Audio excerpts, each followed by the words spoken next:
When I first create a new document, before I start typing, I like to set up the page.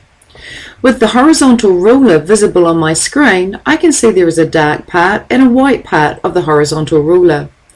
If I double click the dark part of the ruler, I'm immediately taken into page setup, and this is the quickest way to set up your page. The first 4 settings are to do with margins. My top margin, my bottom margin, my left margin and my right margin have all been set to 2.54 centimeters, which is the equivalent of an inch. I'd like to reduce my top margin to 1 centimeter, so I just type 1. I don't have to type centimeter because that's a given. If I press the Tab key on my keyboard, I'll move to the bottom field, and I'll set my bottom margin to 1. I'll press Tab on my keyboard, and I'll set the left margin to also 1 centimeter. And finally, if I press the Tab key one more time, I'm taken to the right margin, and I can set that to 1. If I then click OK, I can see all my margins have been reduced to 1 centimeter. What I'd also like to do is establish a gutter. A gutter is for spiral binding, so that the binding doesn't cut through the words in my document. I'm going to double click the dark part of the ruler. My gutter option is here, and it's currently 0 centimeters. I'm going to change this to 1. When I press Tab and look at my preview, I can see I have a gutter of 1 centimeter, which allows for binding of this document.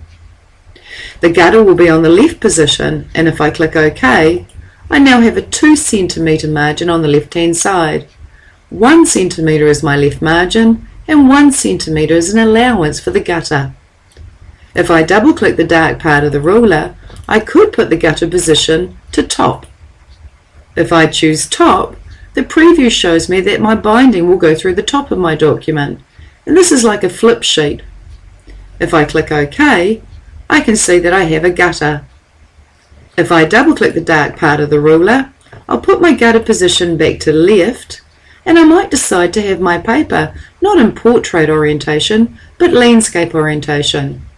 If I click landscape, I can see that my page will be wider than it is tall. And if I click OK, I have a landscape document. If I double click the dark part of my ruler again, I might decide to put it back to portrait. And then I'm going to look at multiple pages.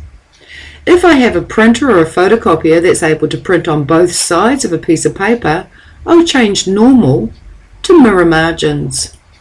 And as the preview indicates, I will be now printing on both sides of each page. And instead of a left margin and a right margin, I now have an inside margin and an outside margin. If I click OK, I've now set up my page setup and I'm ready to start typing.